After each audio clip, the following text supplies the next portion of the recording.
This is the Louie T Network.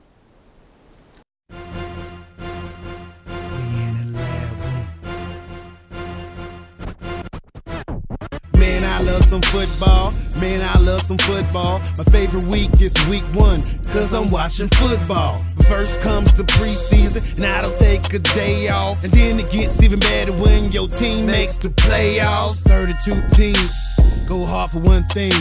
They work for one thing. That Super Bowl ring. 32 teams go hard for one thing. They work for one thing. That Super Bowl ring.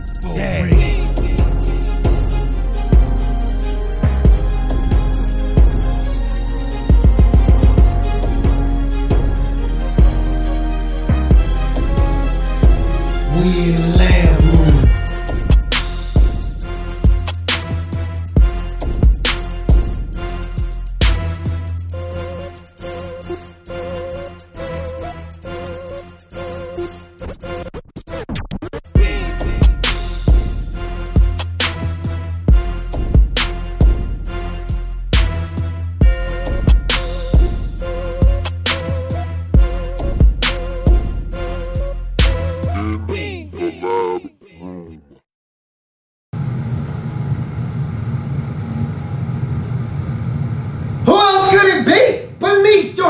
Louie T, welcome. You are in the lab room. Of course, I'm your host, Lou. Thank you for joining me.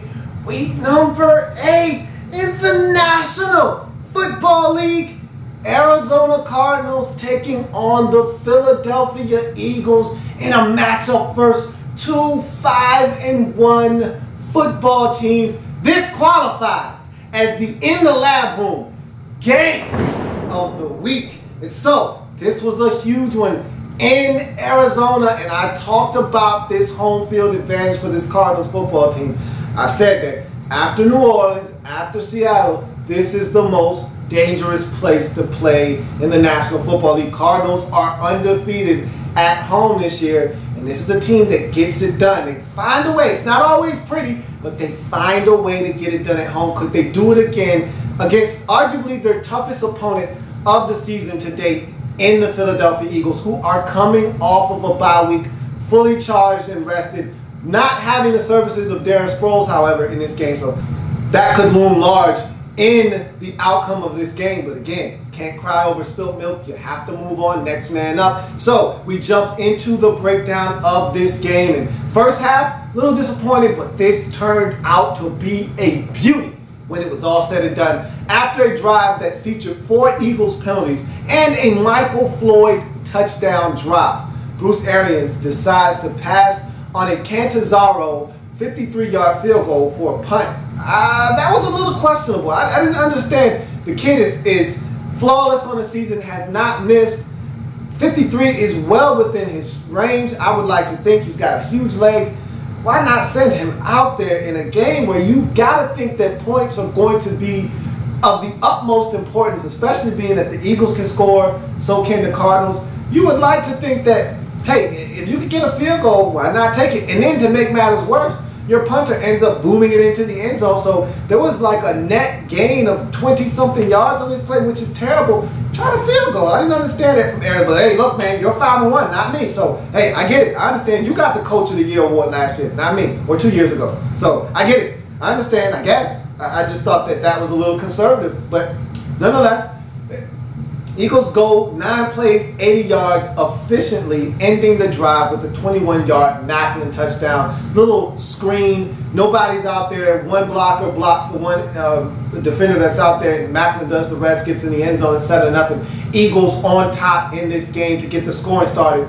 A diving 30-yard Larry Fitzgerald catch by the sidelines helps set up a 4th and 1 that Andre L.A.B picks up to end the first quarter, with the Arizona Cardinals threatening to score after the first quarter. So it's 7-0 Eagles, but the Cardinals are on the move as we start the second quarter. Andre L.A.B put 7 on the board with a 1-yard touchdown run to knot it up at 7 in this game. And so the Eagles put together a gorgeous drive that comes to an abrupt end. Stop! As they fumble the football, Josh Huff, a guy that saw a lot of playing time in this game, the young kid you drafted out of Oregon, puts it on the floor as he's going towards the end zone, and the Eagles, like I said, was a gorgeous drive. They moved it right down the field methodically, and they're looking to get points. Frosty Rucker with great hustle, and this is what makes this Arizona Cardinals team so dangerous. You get guys flying around to the football, this defense, and you never know who's going to be the one to get you. Frosty Rucker from behind, strip the football loose. It's recovered by Dion Buchanan at the 2-yard line. Eagles lose the football in an opportunity, a golden opportunity to put some points on the scoreboard. It's still 7-7. 50-yard Riley Cooper catch, tack on a personal foul on the Honey Badger. I thought this was a garbage call on the Honey Badger as he hit Nicholas Foles when he was outside the pocket. He barely touched him. I thought it was a bad call, but nonetheless, 50-yard Riley Cooper catch, and they actually challenged. Bruce Arians used his second and final challenge on his play. I thought it was a good challenge because I didn't think Riley Cooper, I thought the ball actually moved out of his hands when he rolled over, but they didn't overturn it. He lost the challenge, and he lost any more challenges. His ability to challenge was done, as that was his second challenge, and it was his first unsuccessful one. So he was done with the challenges for the game, and you tack on. So it's insult to injury. You tack on the personal foul at the end. Eagles in great field position to get some more points, but what do? Much like they did the last time they were in a great position to score, they turn it over. This time it's an interception thrown by Nicholas Foles, and I told you that that's something that he's going to have to cut out. All these turnovers last year, 27-2, we know the story behind that, how hot he was. But when his footwork is sloppy and he doesn't step into the throw, and he was late on this throw, you know, late over the middle equals an interception. And so he was late. Antonio Cromartie, one of the best in the league at picking off passes. He was able to jump this one, get his hands on it, pick it off in the end zone. So the Eagles miss another opportunity to score points. Again, can't throw these type of opportunities down the tubes when you're on the road against an Arizona Cardinals team that is already tough and you're in their building. You got to take full advantage of every opportunity that you get. And so that was a backbreaker as we go to the half, tied at 7, as both teams struggled in the first half with penalties. Eagles had 9 penalties at the end of the first half. Eagles had 2 turnovers, both deep in Arizona Cardinals territory. So Eagles really could have dominated this game early on, missed opportunities. You had the drop by the Cardinals. Michael Floyd in the end zone on a deep ball, should have caught the football. He didn't have any catches in this game as he struggled in this game. And so you had a lot of mistakes by both of these teams that added up to a 7-7 game at the half. We go to the third quarter. 80-yard L.B. touchdown. The man can still go at age 31. Who says he can't turn on the jets every once in a while? He takes off on basically a screen as Tegan Jr. sets a pick for him, essentially blocks the defender in front of him, and Larry just takes off down the sidelines. They can't get him. It's an 80-yard touchdown. Cardinals take the lead for the first time in this game at 14-7. Eagles get a Cody Parkey field goal from 54 yards out to cut it to 14-10 as we head to the fourth quarter. And so, 54-yard Foles to Macklin touchdown strike gives the Eagles the lead again in this game at 17-14. Keep in mind, Macklin came back as he was going through the concussion protocol. So did Pat P. He wasn't as fortunate, however, to go through the concussion protocol. He did not come back in this game. That happened, a collision between Patrick Peterson, Macklin, and Dion Buchanan in the second quarter. All 3 of those guys were slow to get up. Buchanan got up, he was fine, didn't have to leave the game. But Macklin had to leave the game, went through the protocol for the concussion, was able to come back. But Patrick Peterson was not as lucky, and they're talking about him potentially missing the next game versus the Cowboys, which will be huge because Des Bryant is a guy that you want him across from in that football game. So you got to see if he'll be able to pass that protocol as the days kind of lead up to that football game. But now it's 17-14 after Macklin gets the huge strike. Antonio Cromartie's second interception leads to a field goal, and again, another mistake by Nicholas Foles, again, making these critical errors and the critical junctures of this game can't happen, not on the road. So that was a big mistake And again, with all the momentum, you're up 17-14, got the football. You can maybe go down, get some points, really put the pressure on the Cardinals. Instead, you throw an interception. Now they've got the football already in Eagles territory. And luckily enough for the Eagles, the defense stepped up. Huge play by D'Amico Ryans in the end zone on 3rd and goal, as it looked like it was going to be a touchdown for the tight end, John Carlson. I mean, he had the football in his hands, and it looked like he was going to pull it in, and right when he had it in his hands, he didn't get a chance to pull it in because D'Amico Ryans did not give up on the play, swats it out of his hand at the last moment, incomplete. Cardinals have to settle for a field goal. It's now 17-all in this football game. So now, starting to get down to the nitty-gritty in the 4th quarter, Eagles put together. And see, this is a side of the Eagles that we rarely see, but this is Chip Kelly football. A lot of people, again, they misconstrue what Chip Kelly is about as a head coach. They think, oh, he's fast-paced, he's up and down, he's throwing the football all over the field, he's looking to score points. Yeah, he wants to score points, but he loves running the football. Chip Kelly is a physical head coach, and he would love nothing more than to ram the football down your throat. And on this drive, again, Cardinals, #1 rush defense in the league, they were gashed on this drive. And it was a slow bleed. It wasn't 25 here and 17 there. This was 7. It was 5. It was 3. It was 6. It was 4. It was 5. It was 7. They were slowly, methodically driving the football down the field via the run game, and it was a beautiful sight for these eyes. Again, I watched this game and didn't expect that to happen, but you could tell this Cardinals defense was starting to wear down, and that drive was proof that the Eagles were starting to get to him. Shady was starting to make guys miss and dancing around, and all that dancing earlier in the game wasn't working. It was starting to work now. He was starting to get positive yardage. Even Chris Polk came in the game, and he was starting to get some positive yardage. So you could see that the Eagles were starting to wear on this Cardinals defense, and they get all the way down to the 1-yard line, 4th and inches, 3rd and inches. They couldn't pick it up. 3rd and inches from the 1-yard line, and they could not pick it up. And I didn't agree with the call on the 3rd and inches play, which was a turnaround, and literally they had it in a shotgun. They snapped it to Foles. He handed it off to Shady. I didn't like that. Don't snap the ball 3-4 yards behind you to try to pick up inches. Nicholas Foles is like 6'6", man. Quarterback sneak the football. What are you doing? And so they deserved what they got there, which was a loss on the play. They settled for a field goal. I thought it was the right call. I heard a couple of the announcers going back and forth. Ronnie Barber and Chris Myers were doing a game, and Chris Myers wanted the Eagles to go for it. He thought they should be aggressive. Ronnie Barber said, no, you got to kick the field goal. I was with Ronnie Barber. This game, points have been hard to come by.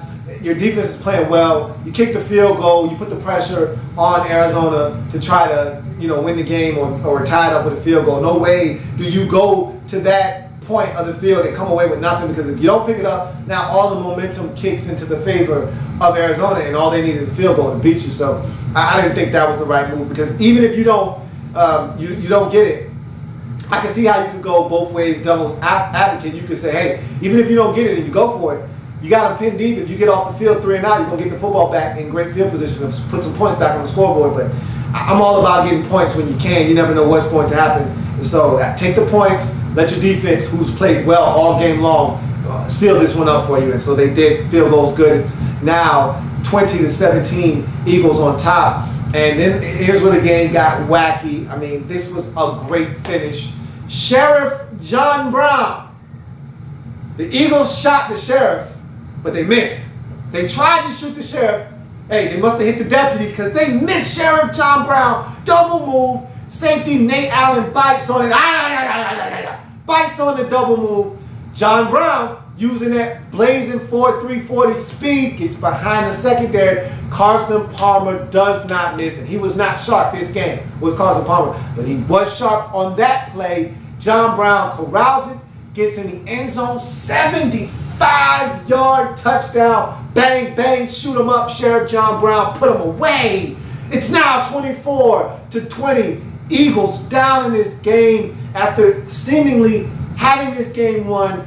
Now you've got to rely on this offense to get you over the hump if you are the Eagles. Huge play by the Cardinals offense. Now, this vaunted Cardinals defense has to win this game. You're at home, the environment and the stage is set. Can you get it done?